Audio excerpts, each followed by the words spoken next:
Hello guys, मैं हूं Nirmal Kumar and I welcome you to my YouTube channel a place for learning English. Today, according to English grammar, we shall consider exclamatory sentence. So let's begin.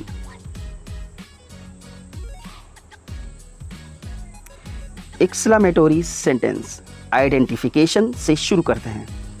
If in the middle of any Hindi sentence, words कितना, कितनी, कितने और कैसा, कैसी are given with mark of interjection at the end, so this sentence is called exclamatory sentence. मतलब आश्चर्यबोधक वाक्य.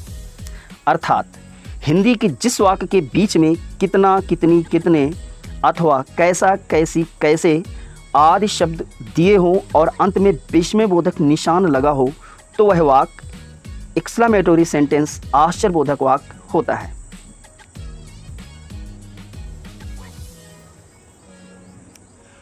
Rule. चलिए इस वाक्य को चेंज करने का नियम सीखते हैं.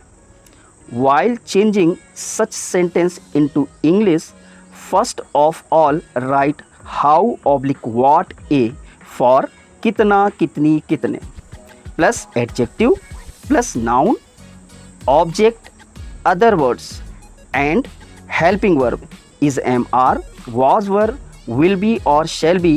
One should be used according to tense and subject, and at the last mark of interjection and our sentence will be completed. कहने का मतलब यह है कि हिंदी के जिस वाक्य के बीच में कितना, कितनी, कितने अथवा कैसा, कैसी, कैसे शब्द दिए हों और अंत में विस्मयबोधक निशान लगा हो, तो ऐसे वाक्य को इंग्लिश में चेंज करते समय सबसे पहले हाउ या वाट ए में से किसी एक का प्रयोग किया जाता है. उसके बाद एडजेक्टिव लिखते हैं, फिर नाउन की इंग्लिश लिखते हैं, फिर ऑब्जेक्ट लिखते हैं और अन्य शब्दों को लिखते हैं और अंत में सहायक क्रिया is, am, are, was, were, will be या शैल बी में से किसी एक का प्रयोग टेंस और कर्ता के अनुसार करते हैं और अंत में विस्मयबोधक निशान का प्रयोग करके वाक्य को पूरा कर देते हैं.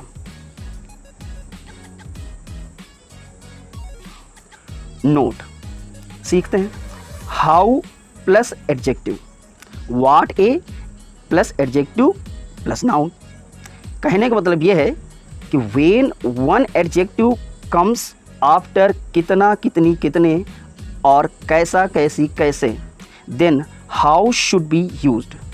But if adjective plus noun come, then what a should be used. अर्थात जब कितना, कितनी, कितने के बाद कोई एक शब्द दिया हो और वह एडजेक्टिव हो, तब सबसे पहले हाउ का प्रयोग करते हैं. यदि कितना, कितनी या कैसा, कैसी के बाद दो शब्द दिए हों, पहला एडजेक्टिव और दूसरा नाउन, तब सबसे पहले वाट ए का प्रयोग किया जाता है. And now let's consider some examples for more clearance. Our first sentence is that दिन कितना सुहावना है. देखें ज़रा, इस वाक्य के अंत में विस्मयबोधक निशान लगा है और वाक्य के बीच में कितना शब्द दिया है और आप देखें कितना के बाद सुहावना शब्द दिया है जो कि एक एडजेक्टिव है.